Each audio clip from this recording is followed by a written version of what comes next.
आज कुरु महाभवन में उपस्थित परम पूज्य धर्मगुरु बंधनतिगा राजीपाड़ा सरना प्रार्थना सभा राष्ट्रीय महासचिव दादा विद्यासागर क्रिकेटा, राष्ट्रीय प्रचारिका दीदी कमलेराव, राष्ट्रीय कोषाध्यक्ष दादा रणपुरराव और इस क्षेत्र में अगुवाई कर रहे सभी बड़े भाई दादा दीदी माता पिता भाई बहन सबों को जमे जमा जय घर में आज बेहद खुशी हो रही है कि चाला अयोध्या में इस बाबा की कृपा से हम लोग दूसरे काम के लिए निकले थे, लेकिन इतने भाई बहनों से यहाँ मिलने का और एक साथ में चाला अयोध्या में इस बाबा का ओमावृत्ति का मौका मिला।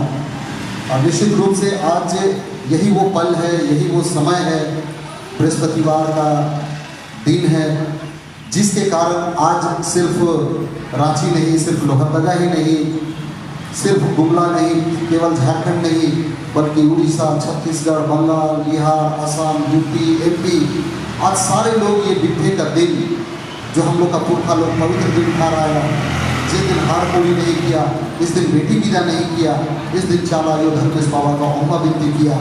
आज इस चीज़ को हमारे परम पूज्य धर्मगुरु विश्व धर्मगुरु बंधनतिगा जो दूरदर्शी सोच के तहत अपने पुरखों की व्यवस्था को पकड़े, और उनका सोच कितना बड़ा था, कल तक हम लोग खुद नहीं सोच पाए थे। हम लोग को लग रहा था कि हम लोग सिर्फ ये अच्छा चीज़ केवल हम लोगों को मिला है, लेकिन ये कब यहाँ से पहुँचते पहुँचते आज नेपाल, बांग्लादेश, भूटान तक पहुँच गया और हमारे धर्म समाज के लोग आज वहाँ तक जा गए। कल तक हम लोग को लगता था शायद हम लोग इतने ही हैं, उस क्षेत्र में लगता था शायद इतने ही हैं, लेकिन आज दुनिया के कोने कोने में हमारे लोग हैं। और सिर्फ इतना ही नहीं, सिर्फ उरांव, मुंडा हो, संथाल, खड़िया ही नहीं, ये सरना प्रार्थना सभा एक ऐसा माध्यम है कि कल के दिन में हम लोग आज का दिन को देखते हुए कल के दिन में हम लोग देखेंगे कि दुनिया का एक एक कोना में सरना धर्म के माध्यम से दुनिया का कोना कोना का लोग जुट जाएंगे। क्योंकि हम लोग जानते हैं कि आदिवासी सिर्फ भारत में ही नहीं है, बल्कि दुनिया के कोने कोने में है। अमेरिका में अगर देखा जाए तो वहाँ रेड इंडियन आदिवासी हैं, अफ्रीका में देखा जाए तो कई तरह के आदिवासी वहाँ हैं, ऑस्ट्रेलिया में देखा जाए तो वहाँ भी आदिवासी हैं, और जितने भी आदिवासी हैं सभी सरना धर्म को ही मानते हैं, सभी इस प्रकृति को ही आधार मानते हैं। बात अलग है कि धर्म को वहाँ सरना धर्म बोल के ही नहीं बोला जा रहा होगा, लेकिन जो मान्यता है, जो मानने का तरीका है, वो एकदम जो हम लोग यहाँ पर मानते हैं उसी चीज़ को वहाँ मानते हैं। आप लोग अगर अमेरिका का अगर इतिहास देखेंगे तो वहाँ जब उतना ही महत्व रखता है जितना इंसान महत्व रखता है। आज अगर हम बोलते हैं कि ये पेड़ हमारे बिना नहीं जी सकता है, तो उस पेड़ के बिना हम भी नहीं जी सकते हैं। तो ये सभी इस धरती माँ के संतान हैं, इसलिए ये प्रकृति का जितना चीज है ये हमारे भाई बहन की तरह है, सबों के लिए ये धरती माँ है।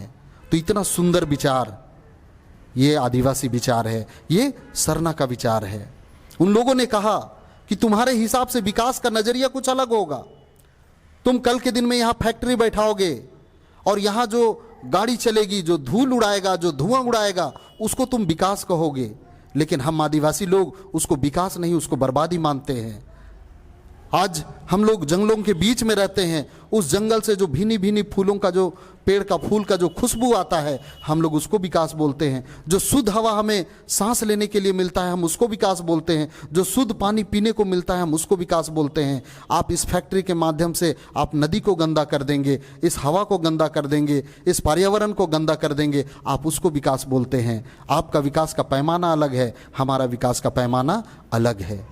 तो आज हमारा यह सरना प्रार्थना सभा आज देश ही नहीं, दुनिया देश से बाहर भी जब पहुंच गया, तो हम लोग जानते हैं कि एक ईसाई धर्म जिसमें एक व्यक्ति को आधार माना जाता है, ईसा मसीह को आधार माना जाता है, व्यक्ति द्वारा जब वो लोग लिखना पढ़ना सीखा, जब यीशु मसीह मर गए, उसके बाद उसके 10 अनुयायियों ने उसके विषय में जो लिखा बाइबल, और आज उसके माध्यम से वो लोग पूरा दुनिया में राज करते हैं। और दुनिया का सबसे बड़ा धर्म, सबसे अधिक मानने वाले जो धर्म है वो है ईसाई धर्म।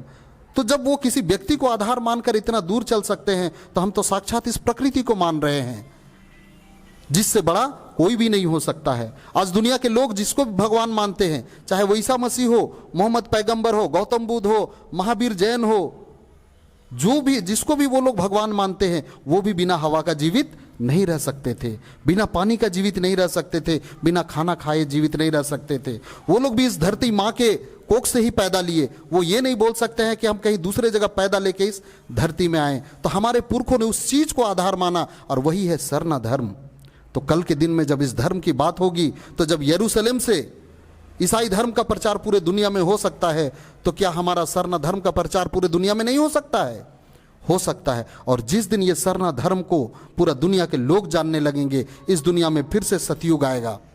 इस दुनिया में लोग फिर रास्ता चलवा पे भी भरोसा करेंगे। और नहीं तो आज का स्थिति हम लोग जानते हैं, बाप अपने बेटे पे भरोसा नहीं कर सकता है, पति अपने पत्नी पर भरोसा नहीं कर सकता है। इतना कलयुग आ गया, इतना भ्रष्ट युग आ गया। लेकिन आज भी हम आदिवासी लोग सबसे सच्चे हैं, सबसे अच्छे हैं, सबसे ईमानदार है, क्योंकि आज भी हम लोग इस प्रकृति से गाइड होते हैं, प्रकृति से सीखते हैं। प्रकृति कभी किसी को ठगता नहीं है, किसी को छलता नहीं है। इंसान का लिखा हुआ ग्रंथ वो पूर्वाग्रह से ग्रसित हो सकता है, वो अपने आप को बड़ा और किसी को छोटा बताने के लिए लिखा जा सकता है, लेकिन ये प्रकृति किसी से भेदभाव नहीं करता है।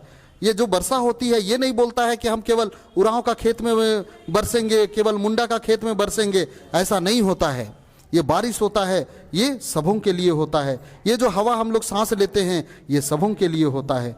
तो हमारे पुरखों ने इस प्रकृति को माना, इसको आधार माना, और आज इस सरना प्रार्थना सभा के माध्यम से हम अपने पुरखों की चीज़ों को आगे बढ़ा पा रहे हैं।